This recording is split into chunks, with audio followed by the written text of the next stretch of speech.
dare you? What the hell was that? You have stolen my dreams. You muted yourself. My Don't do childhood that. with your empty words. Sprigatito. Spriga, spriga, sprigatito. Spriga, spriga, sprigatito. Spriga, spriga, sprigatito. Sprigatito. Spriga, spriga, sprigatito. Spriga, spriga, sprigatito. Spriga, spriga, sprigatito. Sprigatito. Ow. I thought that was appropriate. I'm unfamiliar with Pokemon Beyond Generation 1. That was Except for Generation Howlucha. last. Oh, yeah? Cool. Finally, wait. I got some representation of my Pokemon. Cholucha? What is that? I don't even know No, what that is. Howlucha. Oh, Howlucha.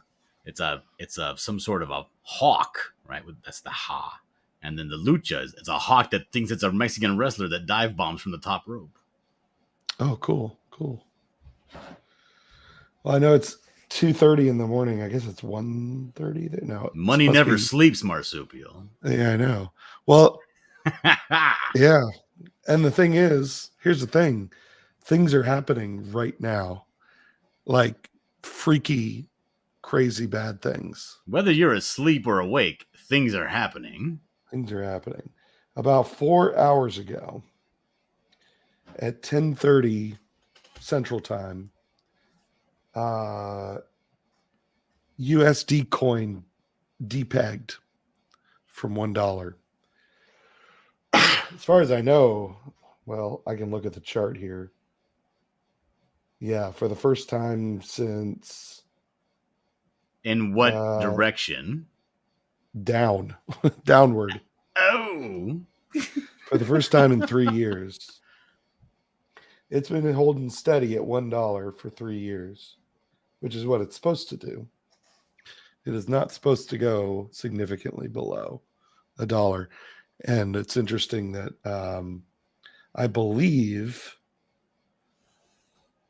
this is the only regulated stable coin. I'm not entirely sure what regulated means, but I think it means that it's basically backed by the US government, that they are supposed to help. Maybe not. I might be wrong about that. But it's essentially, it's supposed to be the most stable coin in all of crypto, right? Right. I mean, it's called US dollar coin. It's supposed to be worth $1. But when $1 is worth less than $1, what is it worth bad. now? Let's see. Let me share. It's currently worth about 91 cents. Did it go? It went past a penny. It went to 91 cents. Oh yeah, it depegged significantly. It went down by almost 12% earlier. Yeah, I mean, if it goes down to like 99 cents, I wouldn't be talking about it. I would. But let me see if I can share.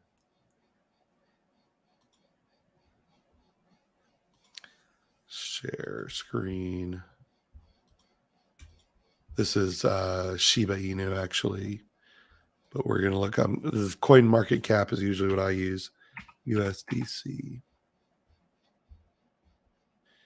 It's currently down 10%. It's down to about 90 cents. And it went all the way down like an hour ago, down to 88 cents. So this all just started like 4 hours ago, five hours ago, something like that. So that's why I'm here at 2:30 in the morning talking about it. What do you think of that? Crazy shit, huh? When else can you? You talk about it when it happens. Yeah. So why did this happen? That's another thing I'm here to discuss. By the way, what is this new thing? Oh. Wow, I guess I haven't streamed in a while. I can do a Q&A and do a poll in my chat now. That's crazy. I didn't know that. Look at you. What have you been up to, Dillard? I just work and the like. This is hitting me okay. kind of hard, dude. I don't know. I feel like these are uncertain times, and Yeah. people almost uniformly say that about the times that are currently going on. But it's hard to it's scary because I would not have predicted some of the things that are happening, and I could not, even if I thought about them for a great while, predict the things that are going on. And that I'm not gonna lie, it's a little bit scary for me because Why am I hearing music? Where the hell is that coming from? I don't know. I don't hear music. Something on my end started up. That was weird. Are you playing Sprigadito again? No, I'm not. So did I want to talk about it here and now instead of the vomitorium in 15 minutes? Because it's happening here and now, Metal. Besides, this has nothing to do with games. It has to do with my specialty. That's what you think. It's all a game. Let me present something different.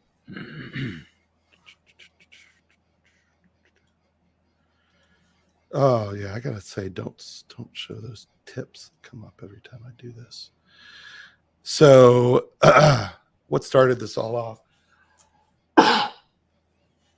Thursday, I guess yesterday or 2 days ago, Silicon Valley Bank started to have a run on the bank, which I'm not entirely sure what sparked it in the first place.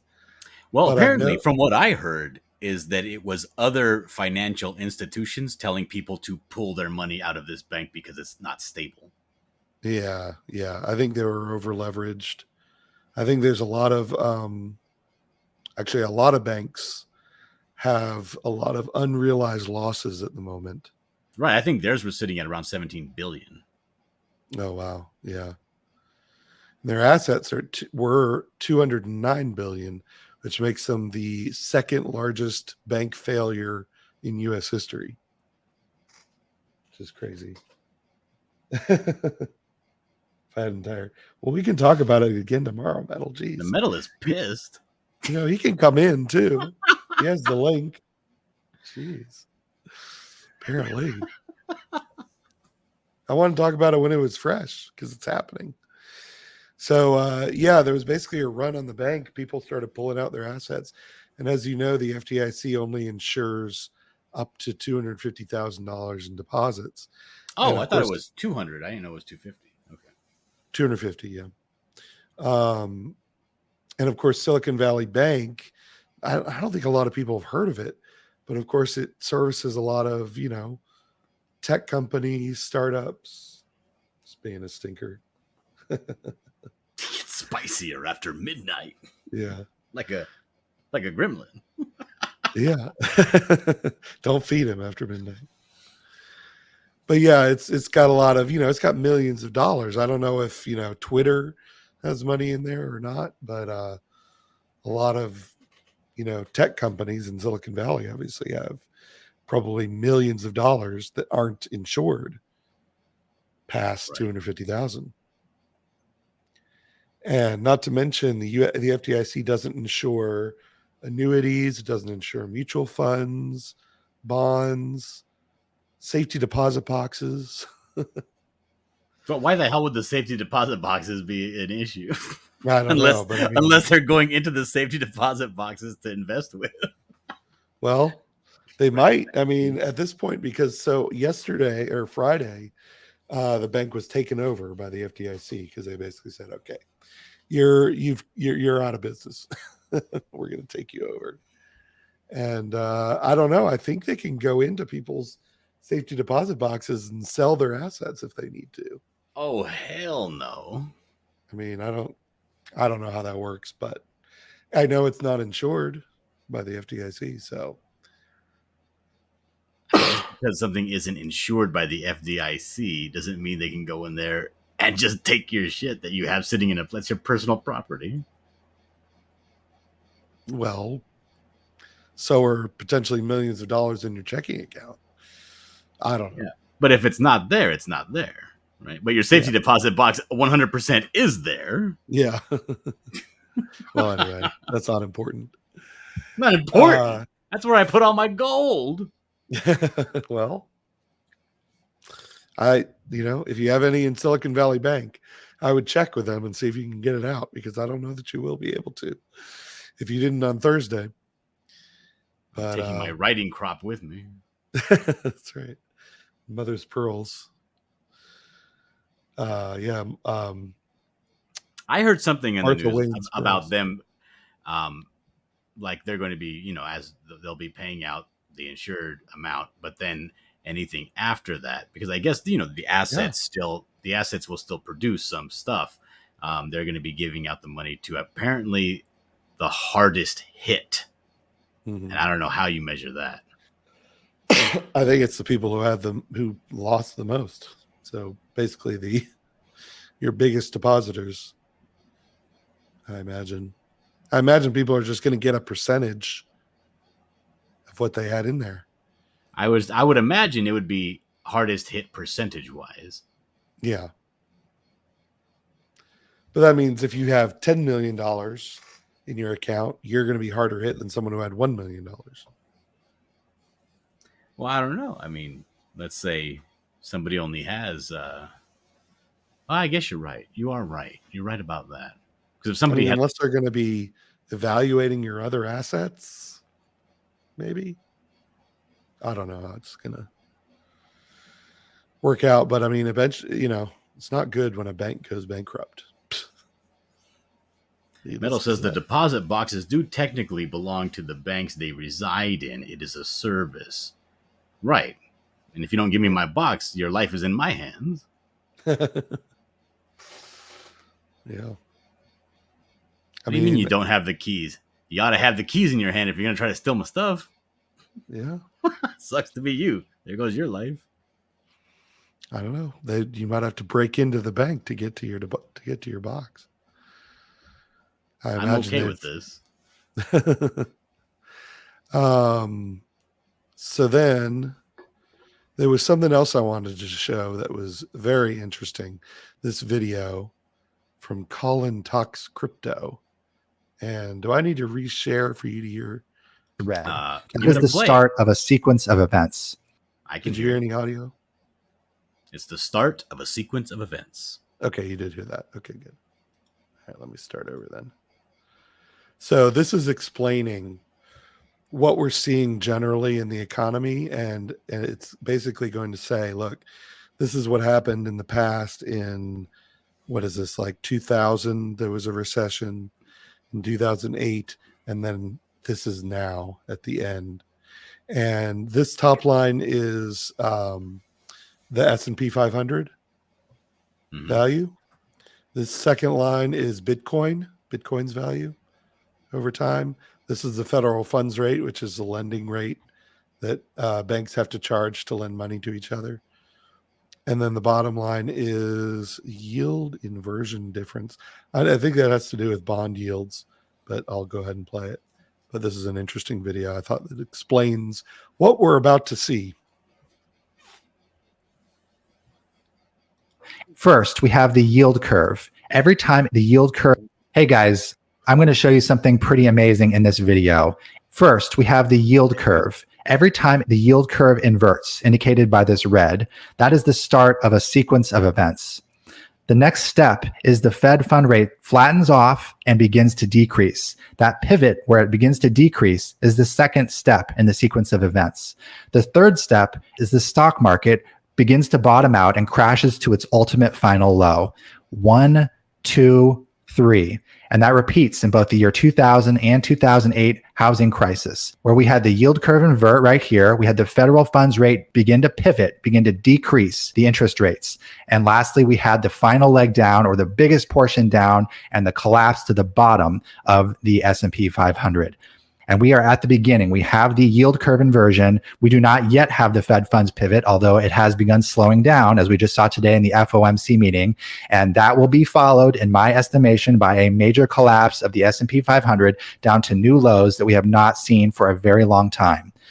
I think that by the end of next year, we'll probably have the final stages of going flat on the federal funds rate, and a pivot will occur where the first time will actually start to decrease and the federal funds rate will begin to decrease. And that will take however long that takes, maybe 6 to 12 more months for that. And after that point, we have stage 3, where the S&P 500 begins its steepest descent, its massive collapse into its bottom, whether that's 2,100 on the S&P 500 or all the way down to touching these double tops around 1,500 on the S&P 500. I think those are our two most likely positions. Now, given that Bitcoin is so heavily correlated to the stock market, and given that Bitcoin was a product of this particular crash in 2009, and that's where Bitcoin was born, and Bitcoin has only experienced a secular bull run this entire 12 years, has just been up, up, up, up, up, money printing, money printing, money printing, and more money printing, more asset buying, more asset buying, more asset buying. We had one major collapse here with COVID, and that was reflected by a collapse in the Bitcoin price. So that was any test of the matters. It did not prove itself very well to be very resilient. And so if I believe that Bitcoin is extremely correlated to the stock market, and I believe that the stock market is going to take a major drop down over the next 2 years or so, after we have a Fed funds pivot, and that's after we have the current inversion of the yield curve, then I think that Bitcoin has a good chance of going lower than $18,000 where we have it today. I could realistically see Bitcoin hitting 10,000, 8,000, 12,000, somewhere in there. I think that's very possible. And I want to be there scooping up as much Ethereum and Bitcoin as I can, because I think the next cycle is going to be utterly tremendous when the S&P 500 does truly bottom out, and when the Fed finally gets its money printers burring again and pumping and pumping and pumping again.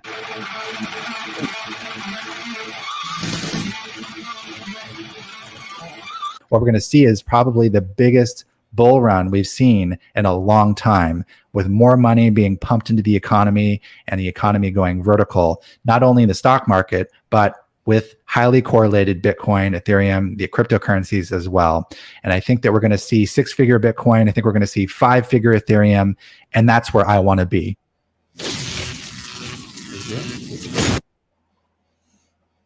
All right, taking that into consideration, Marsupio, let's say you have 100% of your savings right here in your right hand. How much are you putting into the S&P? How much are you putting into Bit?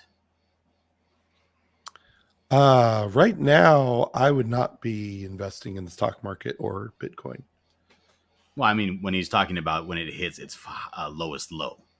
Oh, okay. Well, you want to have, yeah, okay. So first, do you of all, think that Bitcoin is going to outpace the S&P 500?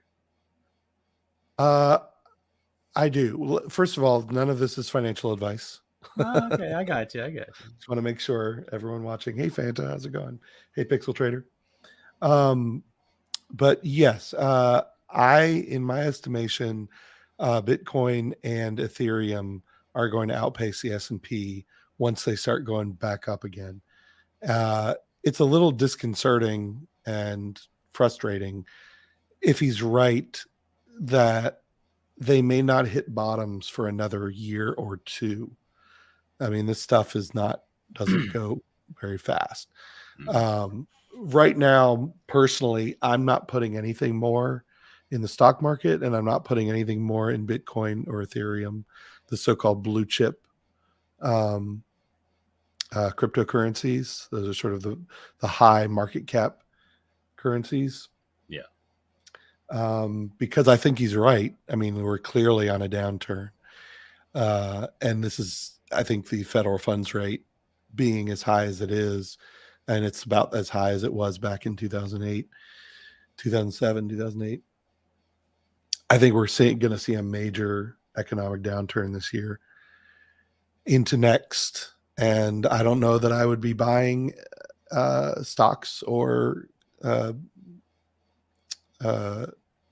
do they call it? Blue chip crypto, possibly for 2 years, maybe a year and a half.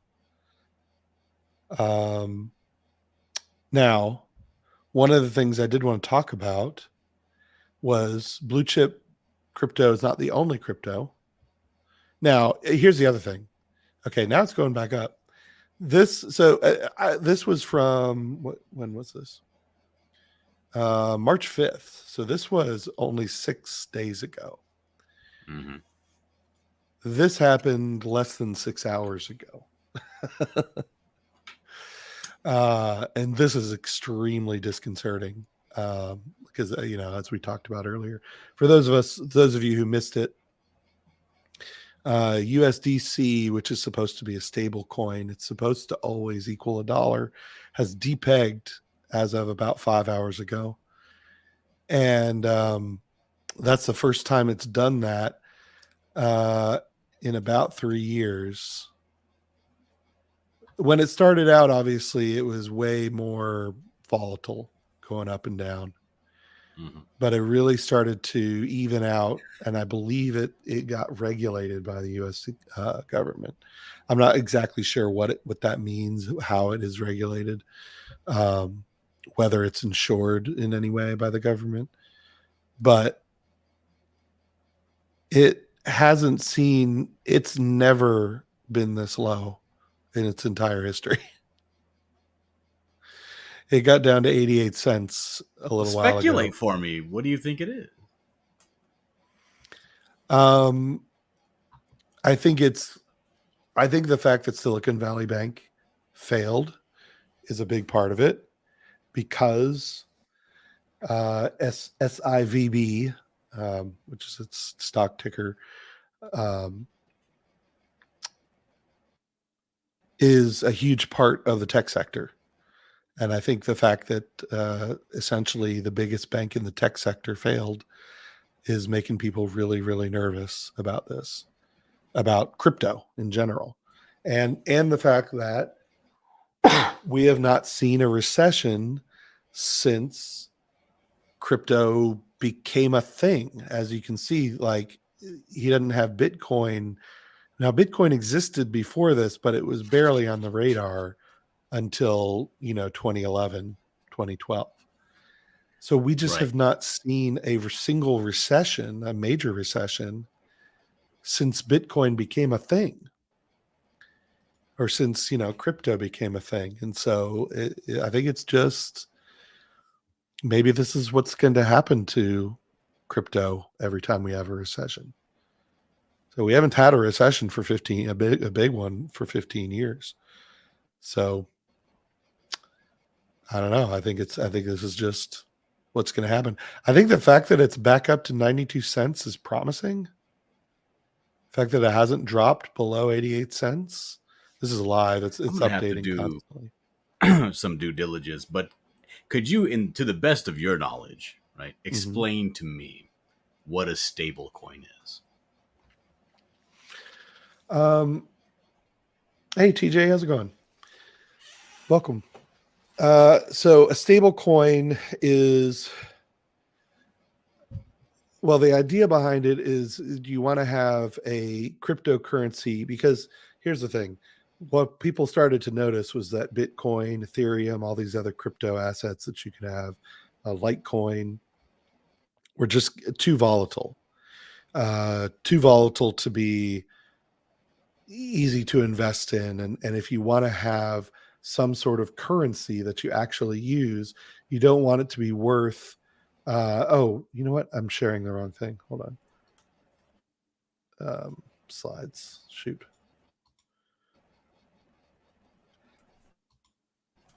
To me, it seems kind of counterintuitive, because the whole premise of a Bitcoin is that, the value is kind of evening itself out. It depends on what you want to use it for. Bitcoin has been used as an investment more than anything else, frankly, rather than a currency that you can just use to buy stuff with. Right? It was supposed to be a currency, and there are places where you can spend Bitcoin, but the problem is it's so volatile. It can be worth, $20,000 today and $21,000 tomorrow. That's too volatile to count on it, to say, okay, if I want to buy a car, I might have to spend 1 Bitcoin today, or, 0.9 tomorrow, or 3 Bitcoins the next day. You never know. It's just all over the map. That's been one of the problems with using Bitcoin as a currency. USDC and other stable coins are meant to be used as currencies, where you can say, if it's worth $1 today, it's going to be worth $1 tomorrow. It's going to be worth $1 a year from now. And the way they do that is they back it with other assets. So when basically it's in a separate network. I'm not going to go into how cryptocurrency works, unfortunately. That's just too big of a topic.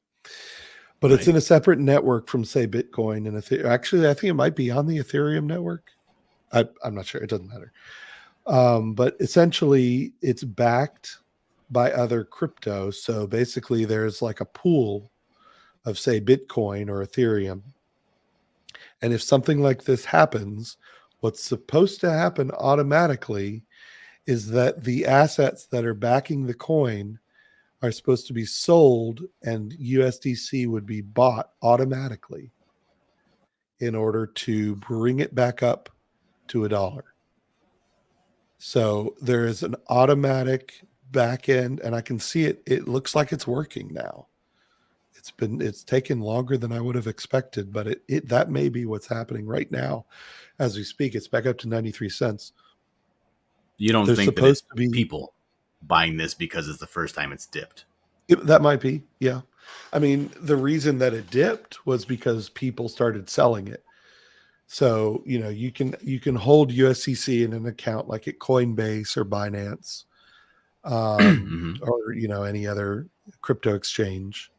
And the reason that it's dipping is because a lot of people, institutional investors probably, have been selling it just in the last 5 hours.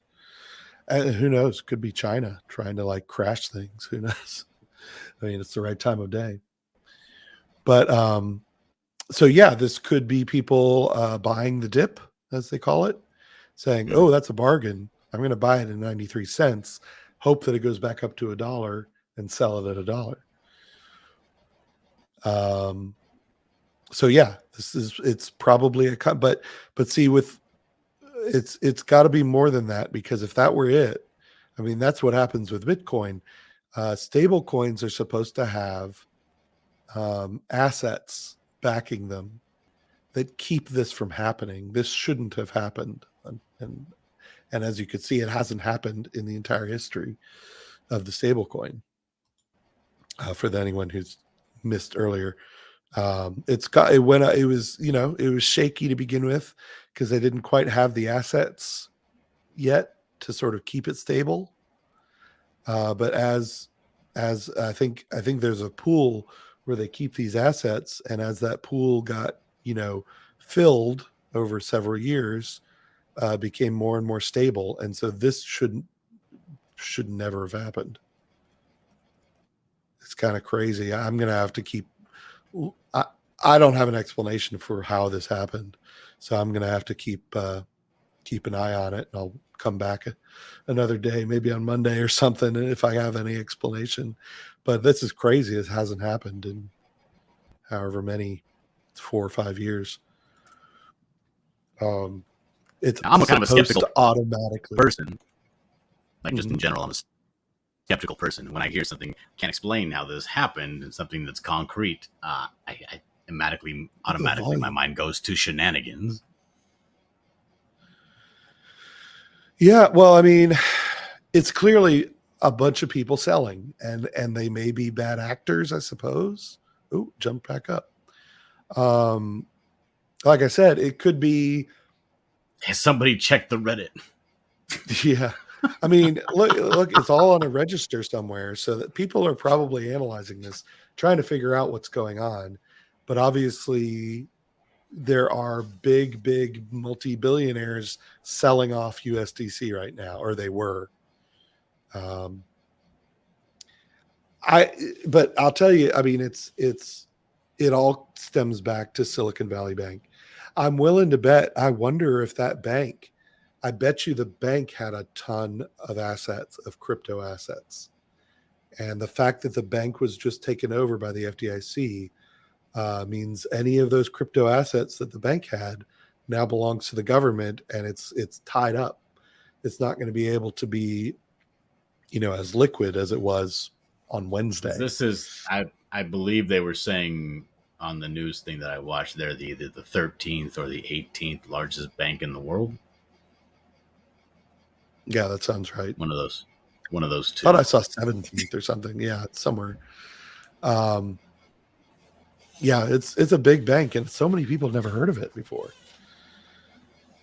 But yeah, I've heard of it. I guess probably because I just live in California is why I've heard of it. But yeah. I mean, it's I'm not my subtitle here is it's a lie. I'm not a financial expert. Okay. Well, no, of course you are. I'm not necessarily a crypto expert, but I do follow this stuff as closely as I can. I'm trying to educate myself more on it. But it obviously all stemmed from the Silicon Valley Bank incident. For those of you who are here a little late, Silicon Valley Bank was essentially nationalized. They went under on Thursday, and the government took them over. And if they had a lot of crypto assets, that could be part of this. Is that those assets which were probably backing USDC are now tied up. I'll tell you, you know what else happened? Coinbase shut down USDC trading today. Before this all happened, back earlier in the day. So that has something to do with it as well. Coinbase could see a lot of volatility. As you can see this, if you can see my cursor, this is showing the volume. And the volume earlier in the day, $4.5 billion, started to go up and up and up. So there's a lot of trading all day long, like really higher than normal. And when Coinbase started to see this, and with Silicon Valley Bank going under, they shut down USDC trading, I think, to try and prevent what just happened. But I think they may have actually maybe caused it, in part. Mm-hmm. Because as soon as they shut down, that's when things started to go really wrong. And look at the goddamn $21 billion in volume. That is up 4 or 5 times what it was earlier in the day. That's insane. Yeah, government taking over banks. Well, the thing is, the bank went bankrupt. TJ. Unfortunately, on Thursday, there was a run on the bank. Silicon Valley Bank stock dropped 80% in a single day. Well, 60% during the day, and then another 20% after hours. And they went bankrupt, essentially, in a single day. And when that happens in the United States, TJ, you're from the UK, I believe. Correct me if I'm wrong. In the United States, we have something called the FDIC that insures deposits up to $250,000. And so when a bank goes bankrupt, everybody doesn't just lose all their money. They just lose most of it. They only lose any deposits over $250,000. So the FDIC comes in and they say, okay, whatever we got to do, if we got to print money, if we got, whatever we got to do, we'll get people's deposits back up to $250,000. So they have to take over the bank in order to sort of handle that. They actually create another entity, like a company, shell company, to sort of handle the bankruptcy. And they did it. They do it immediately. Like it happened within hours. So that people can get some of their money back. Hopefully, for small, for people like me, they'd get all their money back. But for companies that have millions and millions of dollars in the bank, they're not going to get it all back.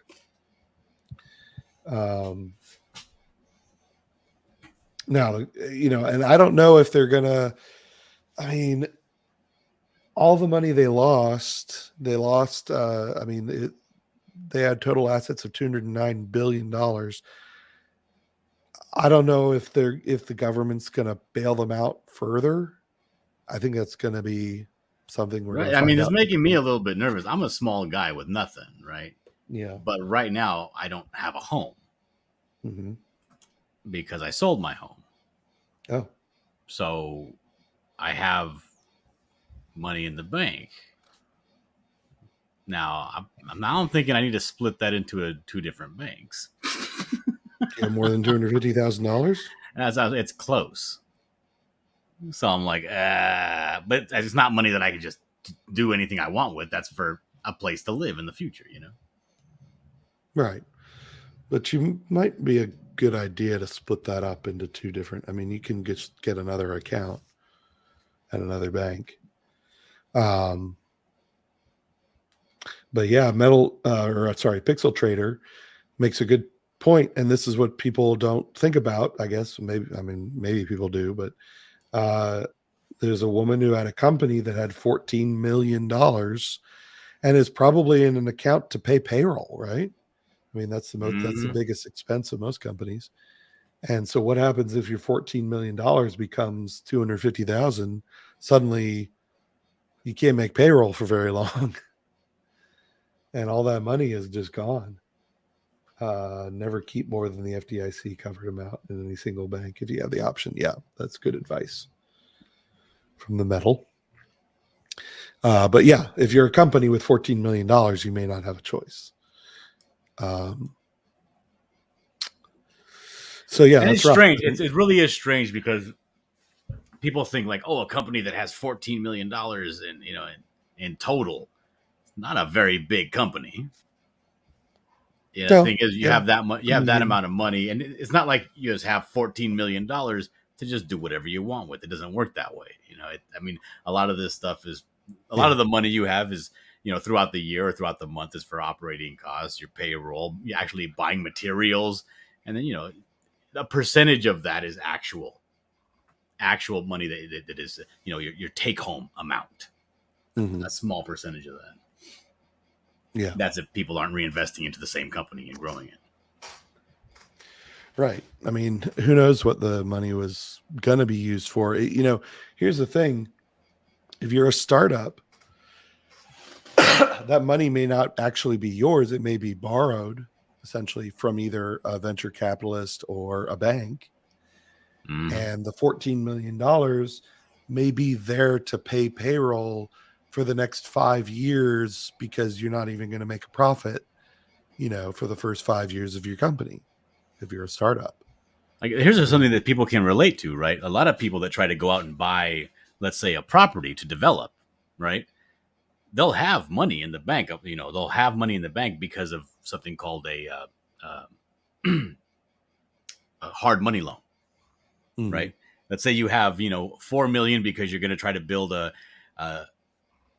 9-unit apartment building. So you get a loan, you get a hard money loan for $9 million, and you're planning on doing this, and your bank goes bankrupt.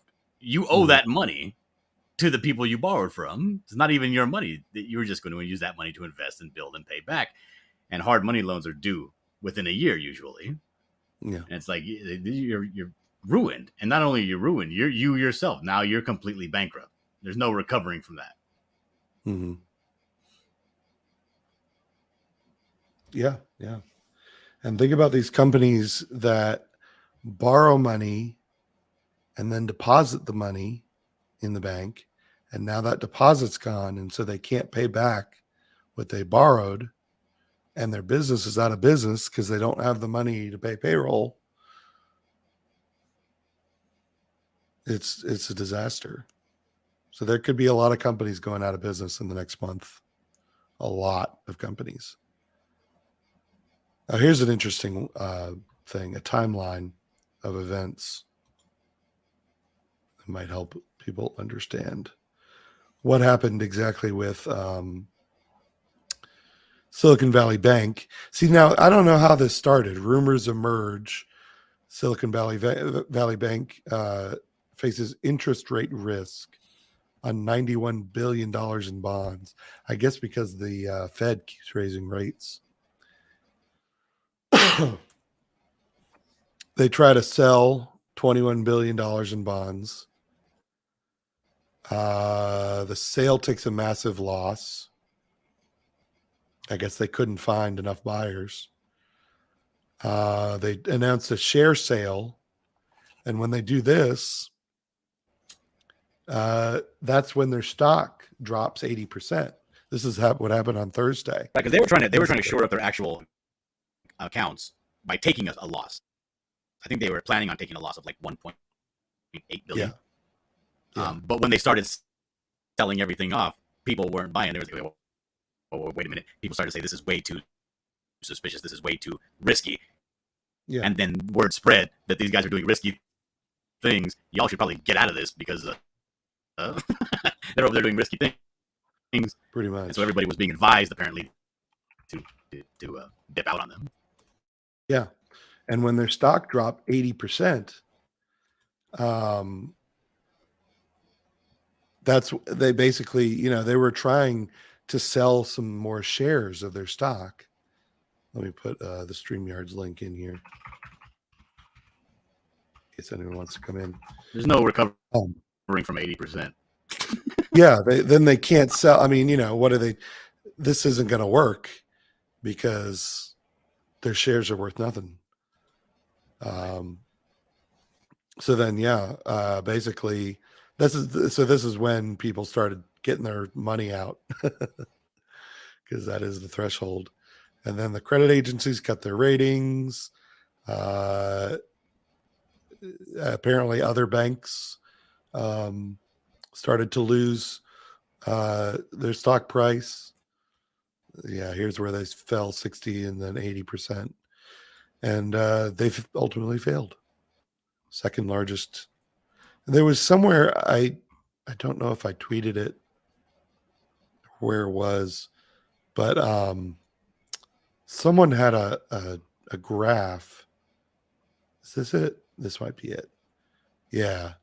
Unrealized gains and losses of like all banks in the country. And this is what we look like in 2023. And this is basically losses where they haven't, it's on paper, but it's not like, you know what unrealized losses are, right? It basically hasn't been matured yet. So they haven't had to feel the pain quite yet, but it is on the books. It's going to happen. Here's an unrealized loss. You're 2 months behind on your car note, but they haven't came to get your car yet. Right. You could still catch up. Essentially. Yeah. And this is what people were talking about, saying unrealized losses back in late 2021, early 20, like a year and a half ago, were something like $8 billion. And now they just went down a bit, but there's still over 600 billion in unrealized losses. So yeah, it's basically like people who haven't paid their mortgage, but the bank hasn't repossessed their house yet. So yeah, it's not looking good for the U.S. economy.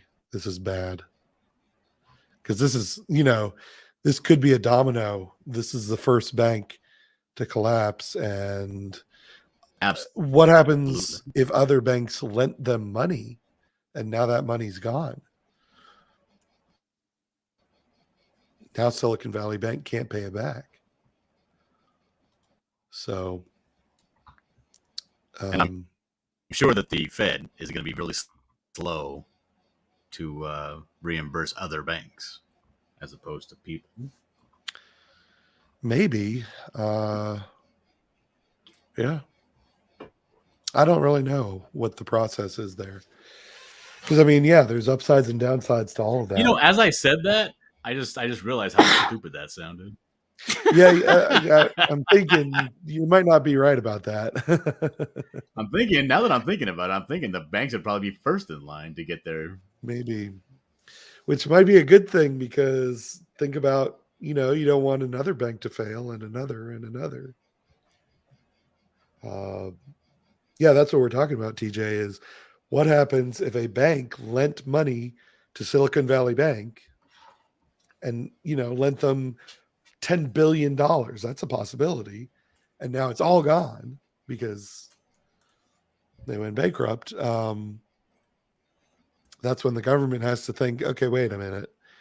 If we don't like totally bail this out, then another bank's going to fail, and then another bank's going to fail, and it's going to be complete destruction. That's what happened in 2008. Is that the government came in and said, if we don't, they called them too big to fail, and a lot of people criticized the government for spending all the money they did. But if they hadn't, it really could have been dominoes, and unfortunately, they had to just print a whole shit ton of money to prevent utter catastrophic failure of the entire system. So that might happen again here, unfortunately. But hey, USDC is kind of holding strong now. I was really panicking earlier. It's kind of wavering. So if it can work its way back up to close to $1, in the next 4 or 5 hours, I think it'll be okay. But this is another looming disaster, because I think people don't even realize, why does this keep going down? Maybe I'm touching it. I think people don't even realize that this has become a big part of the economy, is stable coins like USDC and Bitcoin, for that matter. But goddamn, look at that volume. It is going through the roof. That is crazy.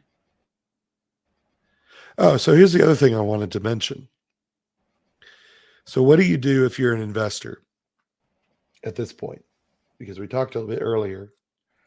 Money is somewhere it doesn't. Well,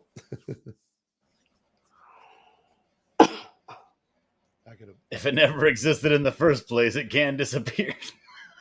Yeah, let me explain this, TJ. Here's the thing. The short answer is yes, it can just disappear. The long answer is, here's how it works. You have a bank. You have a bunch of people depositing their money.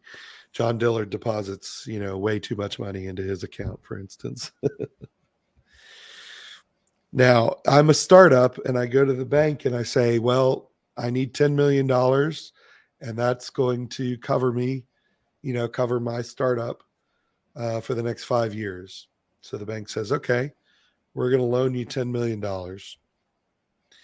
And then they take that $10 million and they put it into a checking account at that same bank. Now the bank has two assets. They have the $10 million IOU from the startup, and actually they have a liability of $10 million saying, we're going to hold this money and, for you, which you can then pull out at any time.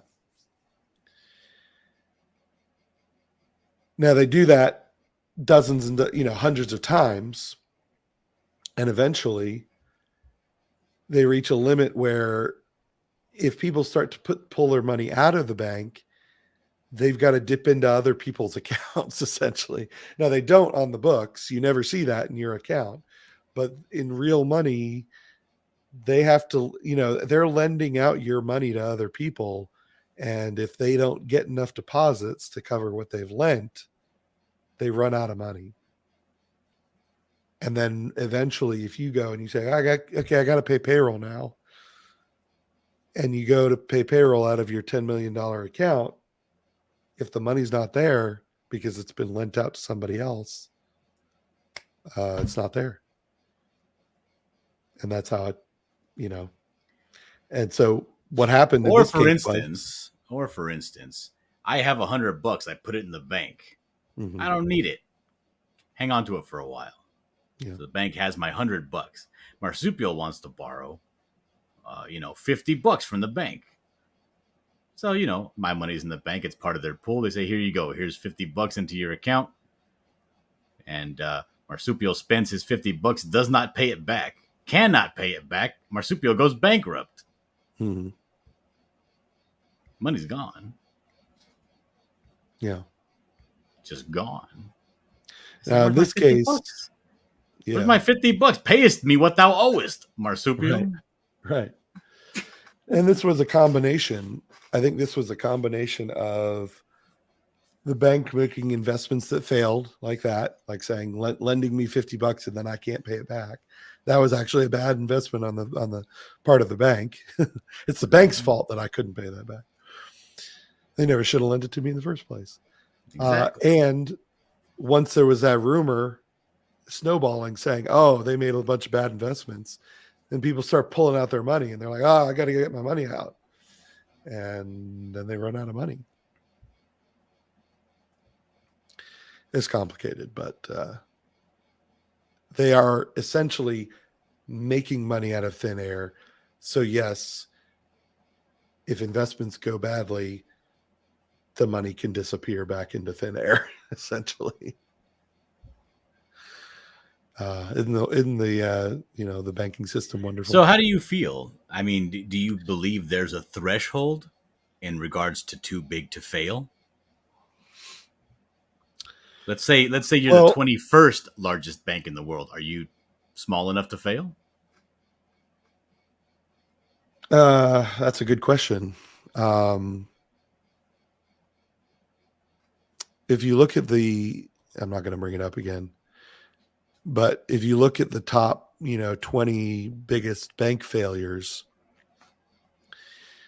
nothing has been like this since 2008 when Washington Mutual failed and it had $300 billion.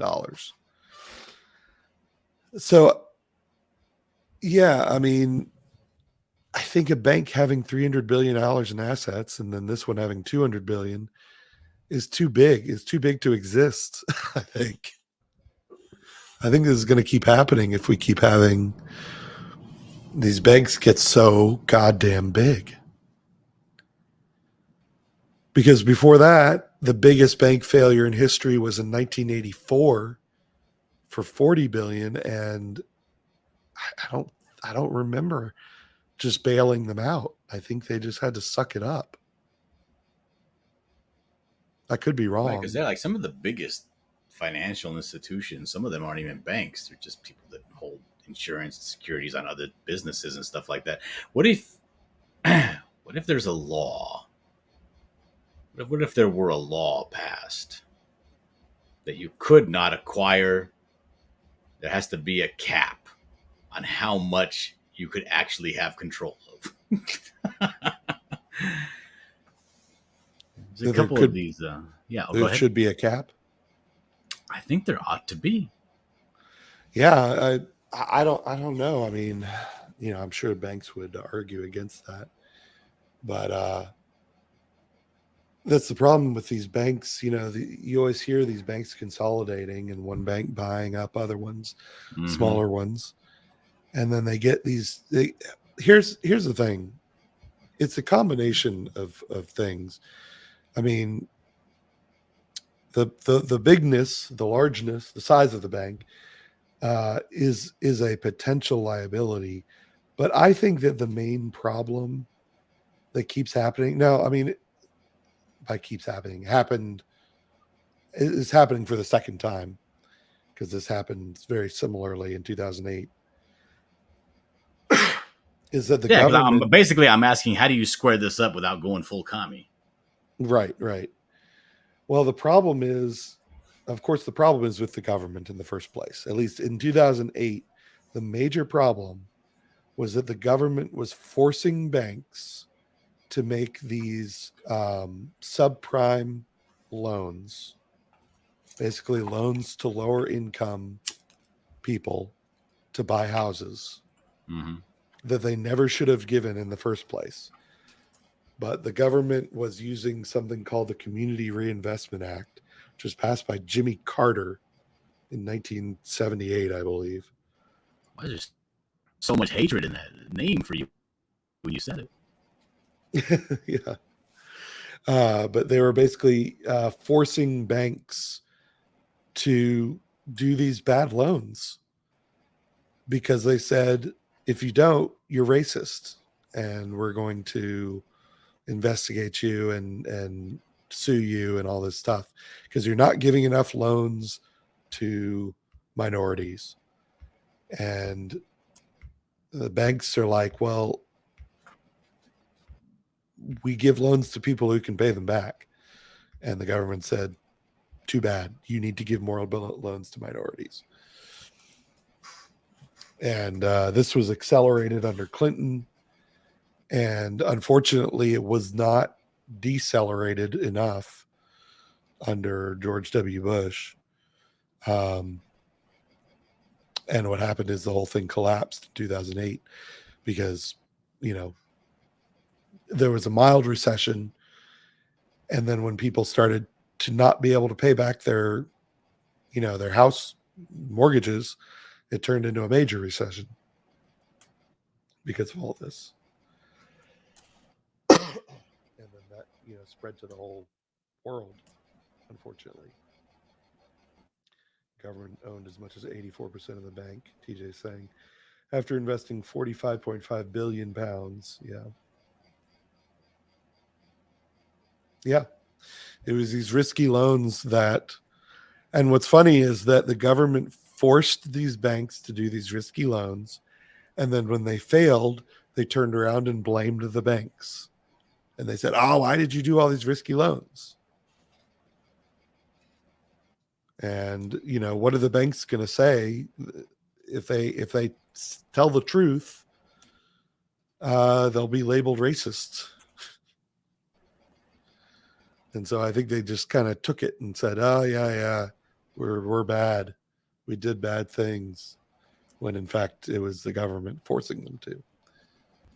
Now, I don't know if that's what happened here again. I don't think any of the banks said that. All of the banks were claiming that it was because of the subprime loans. Well, yeah, but they were saying, but they took responsibility when they really shouldn't have. She said, yeah, it was the subprime loans that the government forced us to do.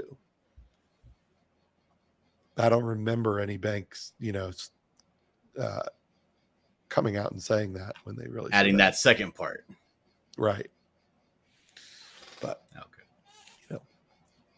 So yeah, everyone's like blaming banks and stuff. And it's like, I don't, my family isn't in banking or anything like that. I don't have any particular love of banks, but I'm just saying it how I see it. I knew that the Community Reinvestment Act was the cause of all of this. But in this case, I think it's a combination. I mean, if you look at that graph, I won't bring it up again. I think that the COVID shutdowns really screwed up the banking system way more. Do you know what the investments that were made by this bank that were bad? I don't know offhand. That caused them to be in such a sorry state. I would guess that it's Silicon Valley startups that are starting to fail as the economy is starting to slow down. That's my guess. I mean, there have been layoffs across the board, not just Twitter, but, Facebook and Google and Microsoft have all had layoffs. And I'm willing to bet that a lot of smaller companies have just gone under. And the fact that these banks built up $600 billion in essentially bad loans over the course of COVID. I mean, I think that's the cause of that. Means that they've got really, they're in a dangerous position where if a few things go wrong, this is what's going to happen to other banks potentially. I'm reading TJ's dissertation here. Why don't you come in? I've got the link in the chat. Let's see, at the time its balance sheet was bigger than the entire UK GDP at 2.2 trillion pounds. This meant that when the mortgage market collapsed, the bank was unable to handle the amount of people defaulting on their loans or the value of assets becoming worthless. RBS had to beg the government for a bailout. The Royal Bank of Scotland. Yeah. It's a mess. Pixel Trader says, how big were the Icelandic banks that failed years ago? The Icelandic banks. You know, this is I've only got a chart of American banks, unfortunately. I'd have to look that up. TJ says there was a huge backlash towards investment brokers in the UK when this happened. They got bonuses, but normal people lost all their money. Yeah, that sucks. But anyway, I wanted to get into what to do now if you're a crypto investor. Well, you already said. Stop what you're doing. Well, but there is an opportunity. There are opportunities. Still, I kind of want to see. Let me share. Like I said, I would not be investing in Bitcoin or Ethereum right now. Obviously, none of this is official financial advice, but in my case, I have not been buying any Bitcoin or Ethereum. There are mid-cap stocks. I think Doge would be considered mid-cap. Doge is holding well. They've dropped recently, but today they're kind of holding steady. Another one I've been looking at, keeping an eye on, is Shiba Inu coin, which has also had a rough month. As you can see, it's been down for the month, but it's currently up and it's kind of holding steady. This is a coin that I'm very interested in because they've just recently opened a new market exchange for Shiba Inu coin called Shibarium. And they're going to be, this is a coin that has a really strong community behind it who's really interested in using it as a currency. So, I mean, this one is one that I'm at least holding. I'm not currently buying, but I'm not selling either. I'm kind of holding my Shiba coin. Terra Luna Classic is another one. It's a kind of in rough shape, but I'm not selling it right now. It's actually kind of dropped quite a bit. But I have not sold any of my Terra Luna Classic. But the small caps, what I am doing, really the only thing I'm buying right now are small cap coins. And one of them is called Cremation Coin. And as you can see, it is up 34% today. Oh my. So yeah, if this is where the crypto addict in me comes along. When there's a situation like this where it's really looking like there may be a long-term bear market for the blue chips, that's when I start to look at these small cap coins. Obviously, you want to be very, very, very careful because these kinds of coins are the riskiest. But it also means that there's a huge upside. And if you look at this coin, how do I here? It's actually up about 1,700% in the last month. Unfortunately, I didn't buy it a month ago, but that's too many percents. It's too many. Yeah, I did buy some last week. I bought some this week. It's a very interesting coin. It's actually, well, I don't want to get into the complexities of it, but yeah, if you're into crypto, let me know and I can do more crypto. Was anyone else? Oh no, that's me. Sorry, I thought someone else had entered the chat or entered the studio. If anybody's interested in learning about stuff like this, I could do more. I could start to do videos on some of this stuff because I've really done a lot of research on things like Shiba Inu coin and Cremation coin and Terra Luna Classic. And at the moment, like I said, this is the only thing I'm investing in is these small cap things because, I think the only other option is to just hold steady. Probably sell Bitcoin and any of your smaller It's not what a assets. mover and shaker does. Yeah, exactly. That's why I'm buying. I don't want to just sell everything or just stand still. I want to do something. I have an income. I have a paycheck. I got to do something with it. So I am buying. Invest in firearms and ammo. Yeah. Those always have good resale value. Oh, definitely. But yeah, if people are interested, I could go into more detail on why specifically this cremation coin is interesting to me and some other, small cap coin. Sorry. But yeah, I have learned my lesson though, because I'll tell you, 5 years ago, I put way too much money into crypto and I lost a ton of it. And that was really, really rough. So now I don't invest nearly as much. I only invest as much as I Pixel can. Trader says he invested in a few CDs at a decent percent rate. Which one? The Metallica Black album? Yeah, well, as we showed earlier, the federal funds rate. Don't certificate of deposits only give you like 3% or around there? I don't know. You look at CD rates, 6 to 60 month options. Currently, that's not too bad. A 60 month, that is kind of too bad. Oh, that's funny. An 11-month online CD is 5% at Capital One. And why is a 60? Oh, huh. Then it goes down from there. So yeah, it looks like 11-month CDs are a 50 or 5%. That's not bad. Yeah, that's higher than they've been in the past. So yeah, I mean, if you want to really play it safe, that's guaranteed 5%.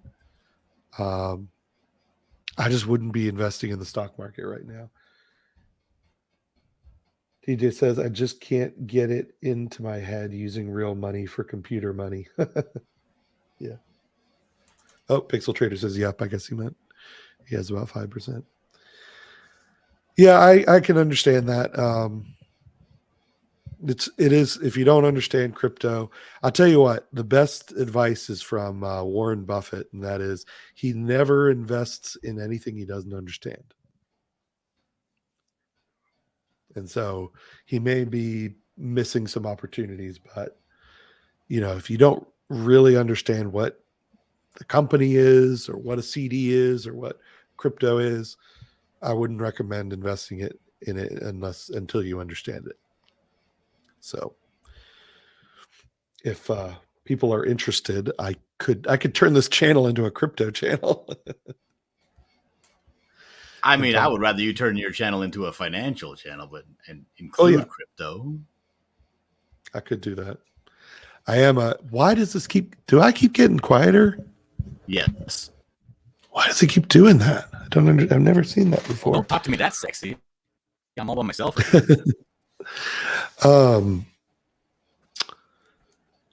Yeah, I am an economist by education. I have a degree in economics, and I've run a business for 16 years, which ultimately failed, unfortunately, due to the pandemic. It wasn't my fault. And real money isn't even real money anymore. Yeah, especially when you can make a deposit into Silicon Valley Bank and then it's gone. How is that any more real than crypto? And I've done some crypto investing, and I've done some stock market investing, so I know a little bit about that. But maybe that's what I'll do going forward. I don't know. God damn. Why is it doing this? Keeps turning down my volume. It's really strange. Look, man, I'm an amateur financial expert, not a microphone tech. Someone explain why my microphone is doing this. The only thing YouTube doesn't let you do is give specific financial advice, but an economist can talk about general finance and financial topics freely. Yeah. Yeah. None of this is, I should put it in the description. None of this is financial advice. I'll tell you what I'm doing, but you don't have, that's not advice on what you should do. TD says, I invested in a newer car, which will hold its value for at least another 4 years. That I understand. It's worth half as much the minute you drive it off the lot. So what are you doing, Dillard? Are you buying or Did you say newer or brand new? She said newer. Then it didn't lose that much value off the lot. If you buy used. So do you want to see my I got Cyberfrog Penis? Wrecked Yes. Planet. No, my penis? Is that what you said? Yeah. I'm not Gavin Let's see McGinnis. it. I'm not showing. I want the Wizinator treatment. Give me the Gavin McGinnis. Give you the Gavin McGinnis. Mine is much. Dude, my brother bought. Remember when those came out like 12 years ago or something? My brother bought one of those because he was always testing dirty for work. Bought what? He kept losing jobs. I guess what he has is called a Wizinator. It's a fake penis that you have a bladder that you can put somebody else's urine in to test clean for drugs. Oh, is that what that is? Yeah. For those of you who don't know, I guess it's on Friday Night Tights. Is that what it was? Yeah. Yeah. He gets up and does this shtick where he's like, "Oh, I waited too long to go pee," and he pulls out the Wizinator of his pants and makes it seem like he's pulling out his penis. Yeah, it looked real because he had it like right there, and it looked like he had his pants down. It was really. I was like, I did not want to see that. So yeah, they sell those so that you can actually pee in front of somebody if they're looking at you while you're urinating for the test. You got to go and test for because you're on probation or parole or whatever. Yeah, yeah. Here's a Salamandroid sticker. Ooh. And Cyberfrog. Pretty fancy. They're all glittery, like for a little girl. My daughter would love that sticker. Yeah, right. I got a bunch of cards. Have you ever done these things with trading cards with?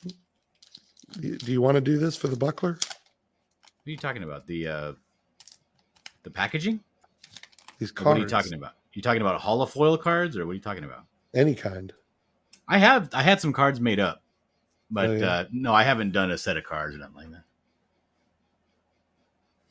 I have the images for the cards already done. Oh yeah. Yeah. That's cool.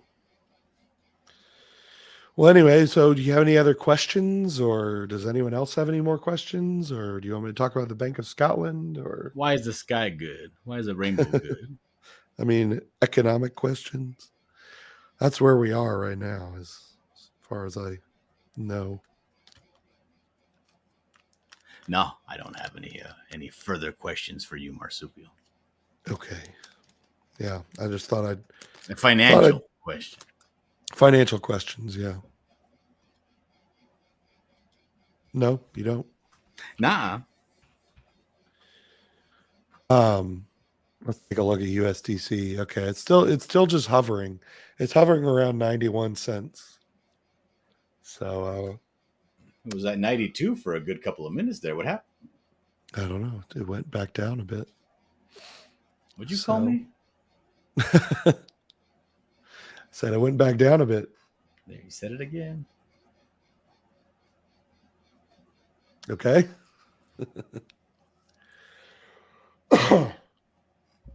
So yeah, I'll be interested to see if this gets back up to $1 because I don't think it's a complete disaster yet. Going down 9 cents. I mean, that's Your bad. volume went super low again. Why? Sorry about that. Maybe it's just like when I talk too loudly or something. But anyway, I don't think it's a disaster yet, but it could be. The volume keeps going up. Well, I want you to tell me. You were telling me there's a possibility of some situations here to take advantage of. I Yeah. would like for you to tell me what those would be that are not in crypto. Oh, I was only talking about crypto. Oh, okay then. Yeah, I mean, I was, like I said, the interest rates are high right now, relatively. So yeah, I mean, if you wanted to invest in a CD or a money market, anything like that, you're going to get decent returns. I definitely would not recommend buying stocks or Bitcoin right now. But if you do want some advice on, well, not advice. If you want to know what I'm investing in, I'd be happy to help. I'd be happy to tell you in terms of crypto. But I mean, I gave you a couple of examples. I'm investing in Shiba Inu, cremation coin, and I'm at least holding. I'm holding on to some Doge and some. What do I do with all my Carolyn. Doge? I got too much Doge. Oh, I'd hold on to it, or if you want to diversify, I would trade some of it for Shiba Inu, personally. How much do you have? Too much. Where do you have it? Not too much. And one of those, I don't know, those wallets. My wife has access to that, not me. You have your own wallet? You don't have it on an exchange? Yeah, an online exchange. Yeah. Oh, okay. But you don't know which one? Is it Coinbase? I mean, if I really wanted to, I can go into the safe and dig out all the information I have written down on a notepad. But okay, all right. No, but I got about 21,000 in Doge. $21,000 when I bought it. Yeah. Oh, that's gone up. When did you buy it? I know that it went up. I went to go check. I don't know how much it went up exactly. Oh, okay. I'm a set it and forget it kind of person, which is why I'm like, okay, if I'm investing in this S&P 500, I mean, I already have money in the S&P 500. I just want to know when I should put more in, right? Yeah. Should I wait 2 years, then put more in? Because I honestly, you can only do what you can do, right? Yeah. I'm not a soothsayer. I'm not a prognosticator. I can't see into the future, centuries into the future. All I can do is just be pragmatic. And so if it looks like it's going to go dipping down, prices are going to be real low in about a year and a half, 2 years, maybe that's when I'll go ahead and dump some more in there. Yeah, I would say dump till it hurts, Yeah, if I had money to invest right now where I was like, well, I'm not comfortable with crypto or I've got enough of that, what I would do is exactly what Pixel Trader did. Get an 11-month CD. Sounds good. Also, to me, it seems like time to buy some more gold and silver. Actually, I haven't looked at gold and silver. Let me look at gold prices right now. Gold spot price. I imagine that's doing well right now. Let me take a look. I use AmpMex for pretty much everything, except to buy. The live gold price right now is 1878. Do you know if that's up or down? That's a little bit up. 1876. Silver's about at 20. It's a little bit up too. Oh wow. Yeah, it went up 2% today. It's up about 9% over the last 6 months. Yeah, gold might be a good place. But we watched that video. I would definitely steer away from the stock market at the moment. So gold's good, CDs are good. I would hunker down, basically. Do those safe bets. And if you have a little extra, could fiddle with smaller. You got a little bit extra. Going back my upcoming campaign called the Canadian Tussle. Is that up yet? Not yet. I want to get like 4 more images done. It's gonna be like a real quick thing. Oh, check it out! I got a page finished. Let me show you real quick. Fund My Comic, right? Yeah, on Fund My Comic. I'm so excited about the Fund My Comic thing. Are you going to show a page that you actually drew? Yeah, let me open it real quick. It's a penciled in page. Did you want me to add that? Yeah, add that real quick. Okay. This is what it's gonna look like. This is it's gonna be colored, obviously, right? Yeah. But here's the. Are you showing it yet? Or no? Yes, I am. So it's like he's riding in the back of the car. He's smoking his cigarette. He's very upset. He's agitated right now. He's gonna go kick some fucking ass. And he's telling the guy, he's yelling at the driver, "Just fucking stop already! What the fuck are you doing? Let's go!" Because they're trying to find a good place to park. They don't want to be seen. But the buckler's not having it, so they screech to a halt. And then this is Moose right here. He's getting out of the car, racking his 45, and he's like, "Hey man," and then so Buckler. The next scene, the Buckler's gonna ask him to give him his little. Said, "You pick that up for me?" He's like, "Yep." So he gives him a little bump of cocaine, and he's gonna take it, and he's basically just gonna run headlong into the house and jump up into the second story window and crash through and just start beating his way down to the basement. Cool. He's going to be beating up all these madams and security guards. It's just going to be a raucous, a lot of bone breaking kind of shit.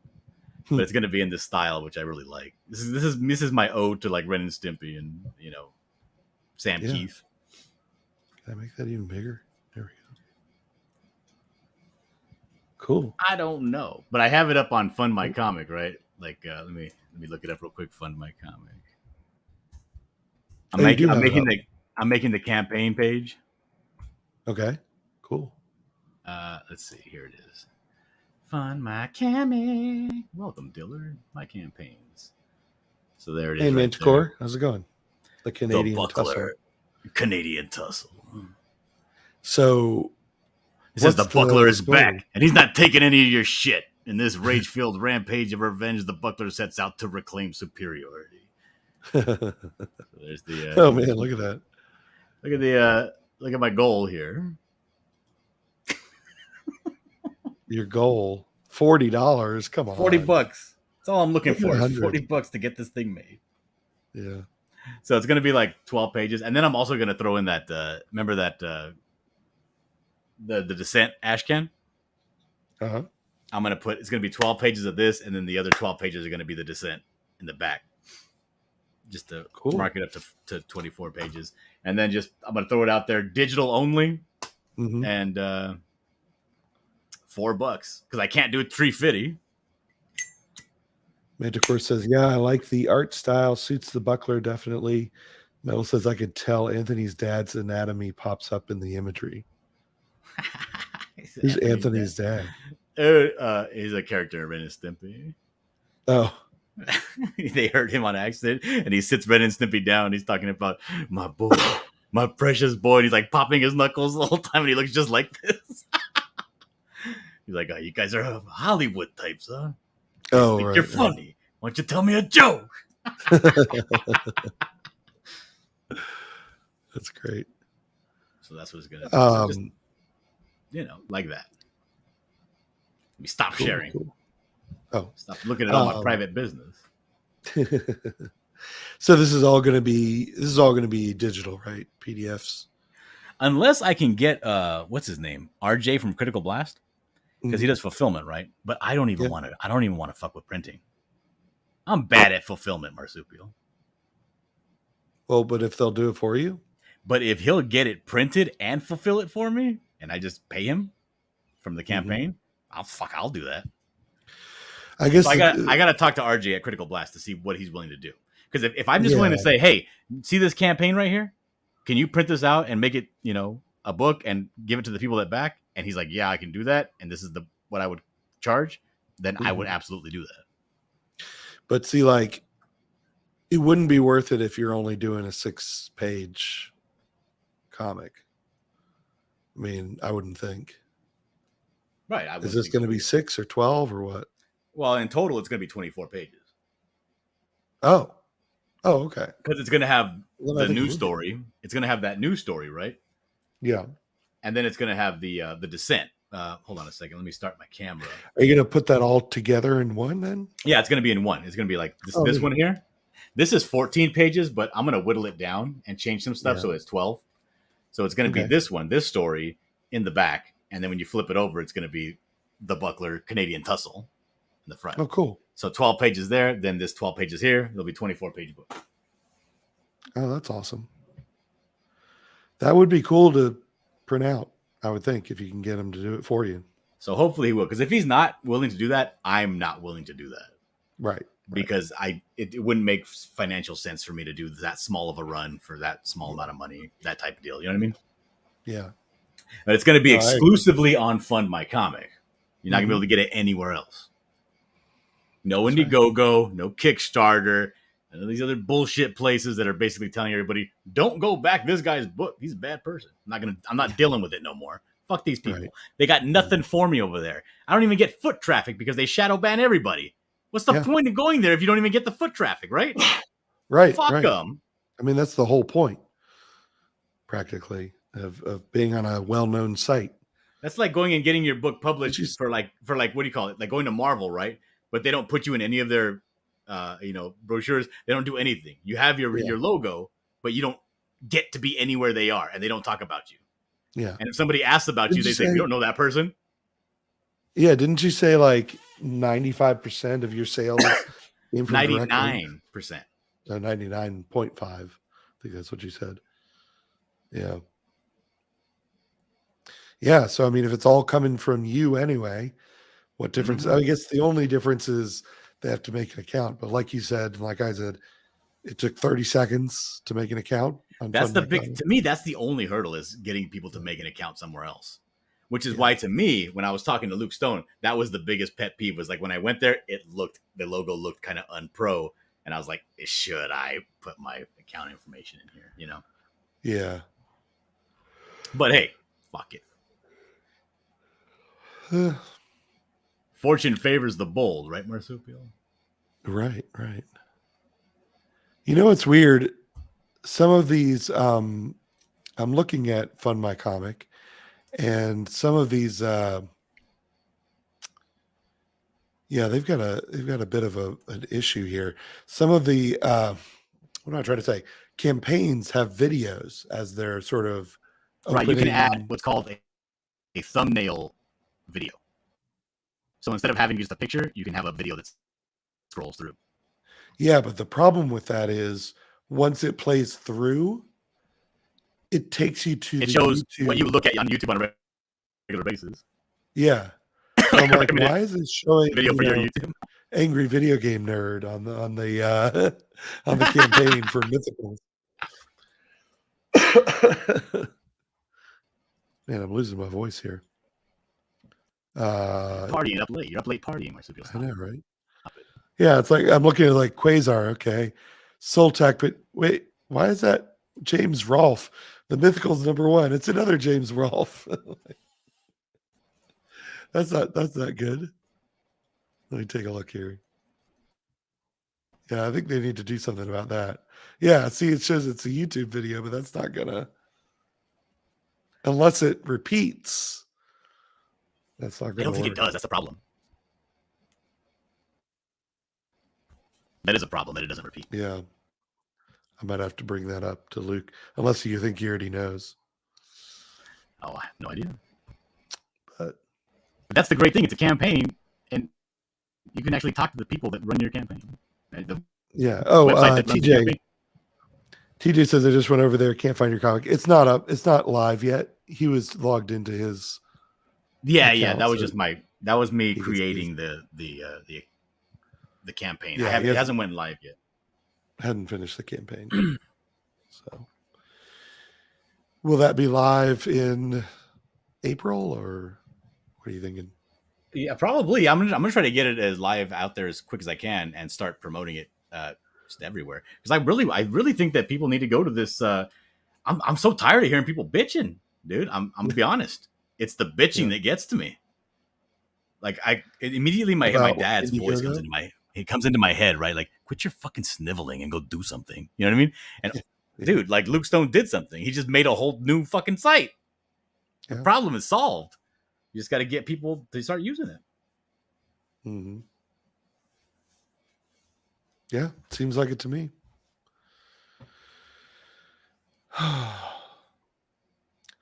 Well, I think I'm losing it, so I think I'm going to go to bed. All right. It was Or great. Hey, maybe thank it's- you for doing something. I was so bored.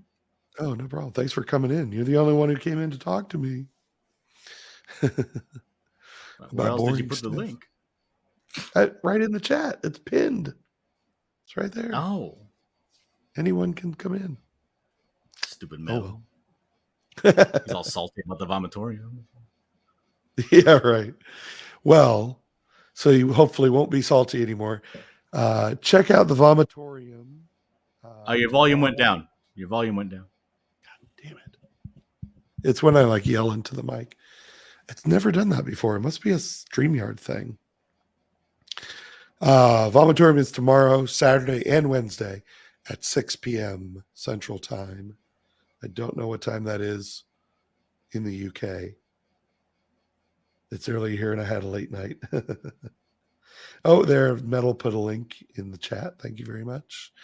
So thanks, TJ and Metal and Manticore and everyone else who stopped by, and maybe I'll be doing some more because nobody watches my game streams. So might as well Maybe talk if about you played crypto. popular games like Hogwarts instead of just constantly playing Zelda.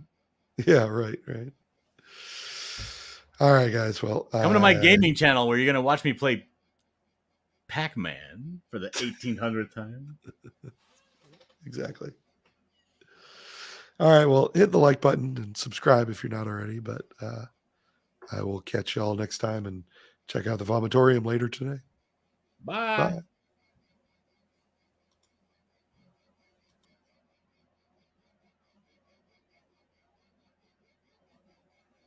What? He kicked himself instead of ending the show. Now I have control of the show. Ha ha! Suck on that, Marsupial. Wrong button. Bye, everyone.